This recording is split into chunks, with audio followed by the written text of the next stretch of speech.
Hi, welcome back to Storehouses of Heaven Bible Study with me, Mary Cremo. We are in Genesis 7, verses 11 through 16.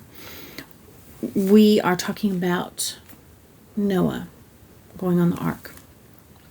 When Noah was 600 years old, on the 17th day of the second month, all of the underground waters erupted from the earth, and the rain fell in mighty torrents from the sky. The rain continued to fall for 40 days and 40 nights.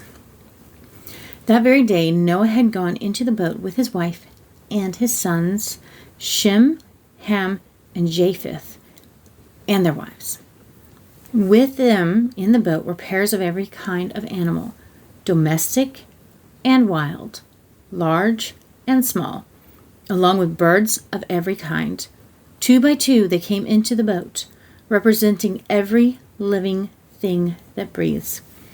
A male and a female of each kind entered, just as God had commanded Noah. Then the Lord closed the door behind them.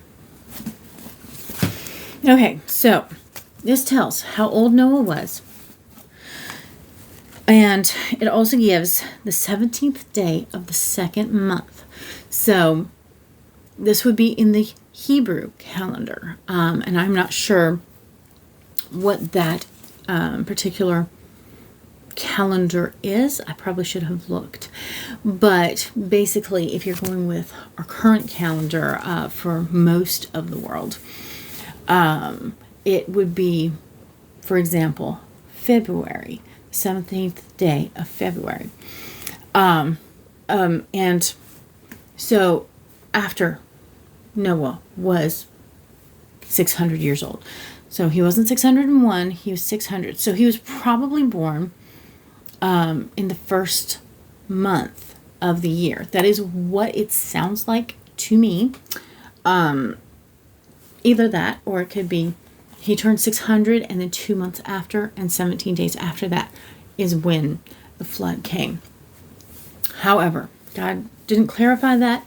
It is kind of implied that he was 600 years old, and in the second month and 17th day of that year, that's when the crazy chaos happened in the world that caused this huge flood to happen. Now, it says all the underground waters erupted from the earth. So you have to think, every single underwater river, every single storehouse of fresh water just ripped forward, ripped up. And if you put our earth together, you look at it in a globe setting, and then you put all the pieces back together like a puzzle or a broken dish that has been smashed on the ground, everything fits back together. So basically, the 7 continents were created from the earth being ripped apart. And God uses physical things to be played out when he gives a spiritual command. So he said in the spiritual realm, go wreak havoc on the earth. And it happened. So a lot of people say that miracles are not based in science. But the truth is, things that would not normally happen, because the flood it is not a miracle, but it is a one-time thing. It never has happened since, and it never will, because God commanded that to be the only time it happened. And you have to keep in mind that God is not a liar. Whatever he says is done, and he cannot go against himself. So if he says something, it will not be changed. Just like he said, go forth and multiply to man and woman. We have it so deeply in our DNA, so deeply inside of us to procreate, that those women who cannot and are doing IVF and all these other fertility treatments, there is this anguish within them. And there's even anguish within the men who cannot have babies, who have been sterilized because of what other people have done to them, because of genetic mutations that have caused problems, because of physical deformity or injury.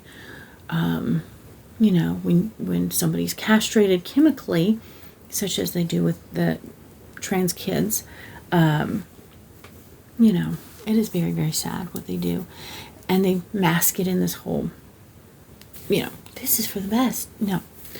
When you mutilate somebody, when you castrate someone, you are going against God's plan. Now, those who have done harm on purpose to children, they should be castrated. But those who are just confused and have dysmorphia, that is not okay to do to somebody who is hurting. And generally that dysmorphia happens because someone sinful hurt and injured them mentally, emotionally, physically, and generally all of the above. So all of that, keep in mind, is very, very, very important, because God told the animals also to procreate. And so we have all the domestic and the wild. Remember, God created certain animals to be domesticated.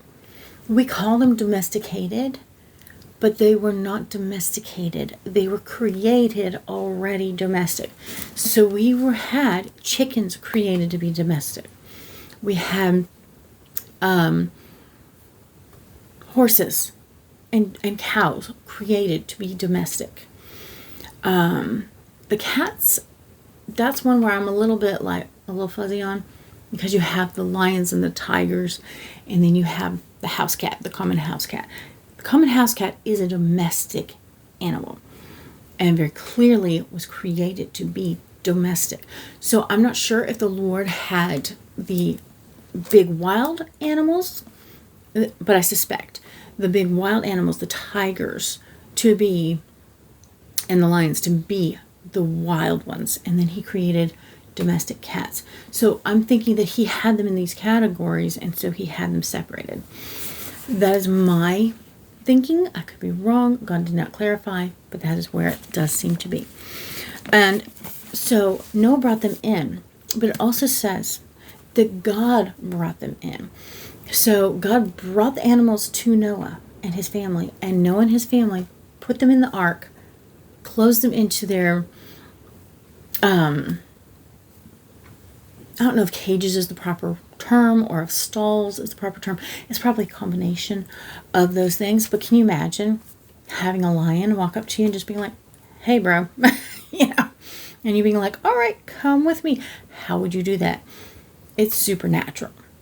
It was supernatural how God closed the mouths of the wild animals, how he brought the young, healthy, perfectly formed, perfect DNA animals from, the tiniest little mole that digs in your garden or front yard to the largest of all of the land animals. So we're talking about a mastodon, like a form of elephant with hair. If I remember correctly, that a mastodon is similar to a woolly mammoth, but just bigger.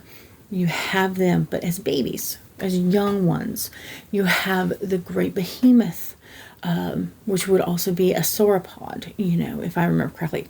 Is it sauropod? I sometimes mix up the sauropod and the plesiosaurus. So I believe the plesiosaurus is the swimming in the water ones. And I have to wonder, were whales brought on board? I don't think so. They are the air breathers.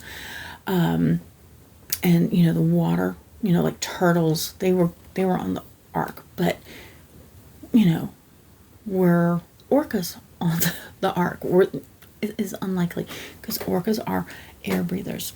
So I'm sure that the ones that swim in the ocean were considered separate, even though they are mammals. So we have all this going on. We have all these birds. Can you imagine the poop? But we've got all the dinosaurs, and they are coming in smaller formed. So they're probably, some of them, freshly hatched. And some of the animals, I'm sure, are procreating on the ark, like rabbits and chickens and all of this. And some of them aren't. Or maybe they aren't all procreating. Maybe not one of them is, because God's put a stay on that. God puts the bears into hibernation mode, most likely. These are very, very important things to think about. God prepared Noah. God gave him more information than what we have on how to prepare each holding cell for each, or holding center for each creature, and how to feed them. Remember, God told them to bring food for every kind of animal. How are they supposed to know how every kind of animal is supposed to eat? I certainly don't. Do you? So God had to have given all this information, all this instruction on top of everything. But God just does not tell us all that information that he gave up until this point. And then a male and female of each kind entered, because that's the only way to procreate. And God is supreme, and he is sovereign. And there are only two genders, a male and female. And that is what God brought of every kind of creature. And every human on the ark had a mate, a husband and a wife. And then the Lord closed the door behind them. They did not close the door. God did. And he sealed it shut. Remember, the ark was tarred inside and out to keep it waterproof. And here come the rains. Rain had never happened on our planet until this time. It had only been watered by dew. Dew would fall like a blanket every single night. So when you woke up in the morning, there was just this carpet of dew. And that is how the earth was watered. That's how all the plants and the trees and people got their water, except, you still have your freshwater springs and you have the, oceans and everything. But that is how water was given to the earth, not by rain. And in our next video, we are going to dive more into our exciting flood. I feel like I'm just short sheeting the whole thing, even though I'm not really. I am definitely condensing some of the stuff.